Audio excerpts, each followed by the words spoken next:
Don Quixote by Miguel de Cervantes Saavedra. Volume 2, Chapter 5.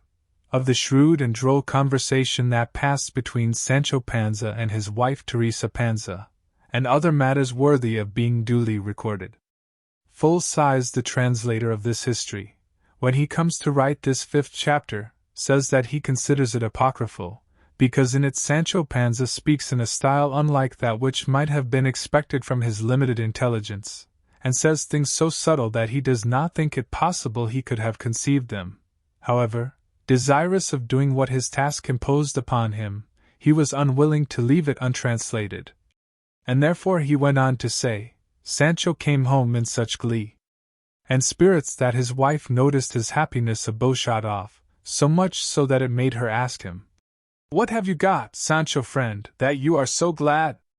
To which he replied, "Wife, if it were God's will, I should be very glad not to be so well pleased as I show myself."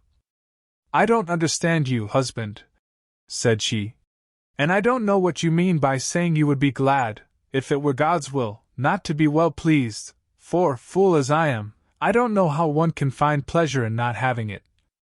"Hark ye, Teresa," replied Sancho, "I am glad because I have made up my mind to go back to the service of my master Don Quixote, who means to go out a 3rd time to seek for adventures, and I am going with him again, for my necessities will have it so, and also the hope that cheers me with the thought that I may find another 100 crowns like those we have spent, though it makes me sad to have to leave thee and the children, and if God would be pleased to let me have my daily bread, dry, shod and at home, without taking me out into the byways and crossroads, and he could do it at small cost by merely willing it, it is clear my happiness would be more solid and lasting, for the happiness I have is mingled with sorrow at leaving thee, so that I was right in saying I would be glad, if it were God's will, not to be well pleased." "Look here, Sancho," said Teresa, "ever since you joined on to a knight-errant you talk in such a roundabout way that there is no understanding you." "It is enough that God understands me, wife," replied Sancho, "for he is the understander of all things, that will do, but mind, sister, you must look to Dapple carefully for the next 3 days, so that he may be fit to take arms, double his feed, and see to the pack saddle and other harness, for it is not to a wedding we are bound, but to go round the world, and play at give and take with giants and dragons and monsters, and hear hissings and roarings and bellowings and howlings. And even all this would be lavender, if we had not to reckon with Yanguesans and enchanted Moors." "I know well enough, husband," said Teresa, "that squires errant don't eat their bread for nothing, and so I will be always praying to our Lord to deliver you speedily from all that hard fortune." "I can tell you, wife," said Sancho, "if I did not expect to see myself governor of an island before long, I would drop down dead on the spot." "Nay, then, husband," said Teresa, "let the hen live, though it be with her pip, live, and let the devil take all the governments in the world. You came out of your mother's womb without a government, you have lived until now without a government, and when it is God's will you will go, or be carried, to your grave without a government. How many there are in the world who live without a government, and continue to live all the same, and are reckoned in the number of the people. The best sauce in the world is hunger, and as the poor are never without that, they always eat with a relish. But mind, Sancho, if by good luck you should find yourself with some government, don't forget me and your children. Remember that Sanchico is now full 15, and it is right he should go to school, if his uncle the abbot has a mind to have him trained for the church. Consider, too, that your daughter Mari Sancha will not die of grief if we marry her, for I have my suspicions that she is as eager to get a husband as you to get a government, and, after all, a daughter looks better ill-married than well-whored." "By my faith," replied Sancho, "if God brings me to get any sort of a government, I intend, wife, to make such a high match for Mari Sancha that there will be no approaching her without calling her my lady." "Nay, Sancho," returned Teresa, "marry her to her equal, that is the safest plan. For if you put her out of wooden clogs into high-heeled shoes, out of her grey flannel petticoat into hoops and silk gowns, out of the plain Marika and thou, into Dona so-and-so and my lady, the girl won't know where she is, and at every turn she will fall into 1,000 blunders that will show the thread of her coarse homespun stuff. Tut, you fool, said Sancho. It will be only to practice it for 2 or 3 years, and then dignity and decorum will fit her as easily as a glove, and if not, what matter? Let her be my lady, and never mind what happens. Keep to your own station, Sancho, replied Teresa. Don't try to raise yourself higher, and bear in mind the proverb that says, wipe the nose of your neighbor's son, and take him into your house. A fine thing it would be, indeed, to marry our Maria to some great count or grand gentleman, who, when the humor took him, would abuse her and call her clownbread and clodhopper's daughter and spinning wench. I have not been bringing up my daughter for that all this time, I can tell you, husband. Do you bring home money, Sancho, and leave marrying her to my care?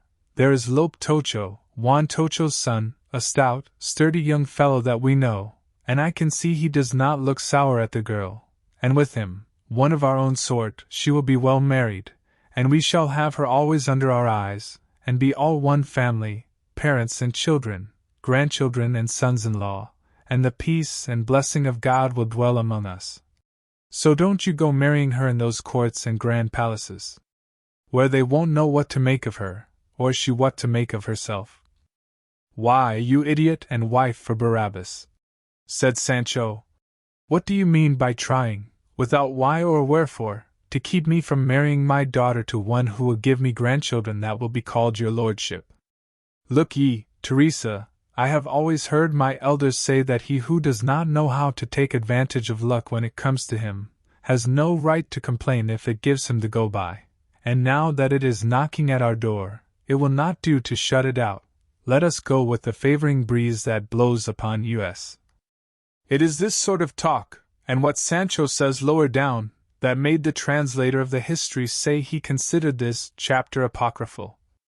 Don't you see, you animal, continued Sancho, that it will be well for me to drop into some profitable government that will lift us out of the mire, and marry Marisancha to whom I like, and you yourself will find yourself called Dona Teresa Panza, and sitting in church on a fine carpet and cushions and draperies, in spite and in defiance of all the born ladies of the town? No, stay as you are, growing neither greater nor less, like a tapestry figure. Let us say no more about it, for Sanchica shall be a countess, say what you will. Are you sure of all you say, husband? replied Teresa. Well, for all that, I am afraid this rank of countess for my daughter will be her ruin. You do as you like, make a duchess or a princess of her, but I can tell you it will not be with my will and consent. I was always a lover of equality, brother, and I can't bear to see people give themselves airs without any right. They called me Teresa at my baptism, a plain, simple name, without any additions or tags or fringes of dons or donas. Cascajo was my father's name, and as I am your wife, I am called Teresa Panza, though by right I ought to be called Teresa Cascajo.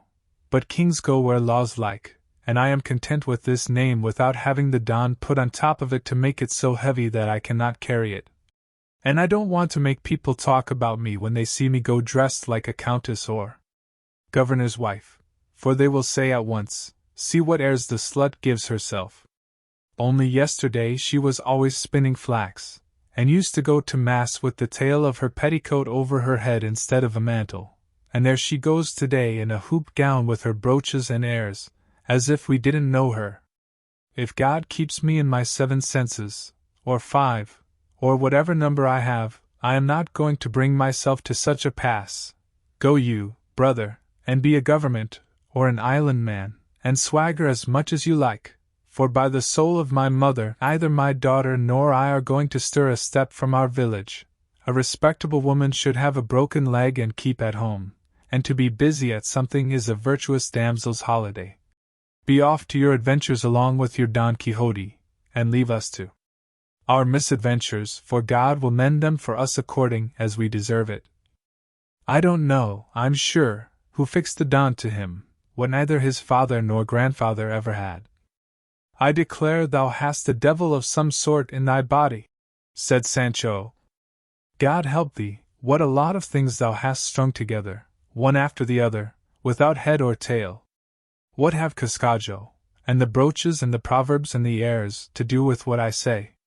Look here, fool and dolt, for so I may call you, when you don't understand my words, and run away from good fortune. If I had said that my daughter was to throw herself down from a tower, or go roaming the RLD, as the Infanta Dona Urraca wanted to do, you would be right in not giving way to my will. But if in an instant, in less than the twinkling of an eye, I put the Don and my lady on her back, and take her out of the stubble, and place her under a canopy, on a dais, and on a couch, with more velvet cushions than all the almohades of Morocco ever had in their family, why won't you consent and fall in with my wishes? Do you know why, husband? Replied Teresa. Because of the proverb that says, who covers thee, discovers thee. At the poor man people only throw a hasty glance, on the rich man they fix their eyes, and if the said rich man was once on a time poor, it is then there is the sneering and the tattle and spite of backbiters, and in the streets here they swarm as thick as bees. Look here, Teresa, said Sancho, and listen to what I am now going to say to you. Maybe you never heard it in all your life, and I do not give my own notions, for what I am about to say are the opinions of His Reverence the Preacher, who preached in this town last Lent, and who said, if I remember rightly, that all things present that our eyes behold, bring themselves before us, and remain and fix themselves on our memory much better and more forcibly than things past. These observations which Sancho makes here are the other ones on account of which the translator says he regards this chapter as apocryphal, inasmuch as they are beyond Sancho's capacity. Whence it arises, he continued, that when we see any person well dressed and making a figure with rich garments and retinue of servants, it seems to lead and impel us perforce to respect him, though memory may at the same moment recall to us some lowly condition in which we have seen him, but which, whether it may have been poverty or low birth, being now a thing of the past, has no existence, while the only thing that has any existence is what we see before us. And if this person whom fortune has raised from his original lowly state, these were the very words the Padre used, to his present height of prosperity, be well bred, generous, courteous to all, without seeking to vie with those whose nobility is of ancient date, depend upon it, Teresa, no one will remember what he was, and everyone will respect what he is, except indeed the envious, from whom no fair fortune is safe. I do not understand you, husband, replied Teresa.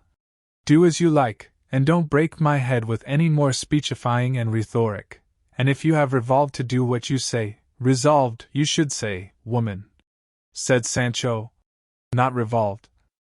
Don't set yourself to wrangle with me, husband, said Teresa. I speak as God pleases, and don't deal in out-of-the-way phrases. And I say if you are bent upon having a government, take your son Sancho with you, and teach him from this time on how to hold a government, for sons ought to inherit and learn the trades of their fathers. As soon as I have the government, said Sancho, I will send for him by post, and I will send thee money, of which I shall have no lack, for there is never any want of people to lend it to governors when they have not got it, and do thou dress him so as to hide what he is and make him look what he is to be. You send the money, said Teresa, and I'll dress him up for you as fine as you please. Then we are agreed that our daughter is to be a countess, said Sancho. The day that I see her a countess, replied Teresa, it will be the same to me as if I was burying her. But once more I say do as you please, for we women are born to this burden of being obedient to our husbands, though they be dogs. And with this she began to weep in earnest, as if she already saw Sanchica dead and buried. Sancho consoled her by saying that though he must make her a countess, he would put it off as long as possible. Here their conversation came to an end, and Sancho went back to see Don Quixote, and make arrangements for their departure. Full-size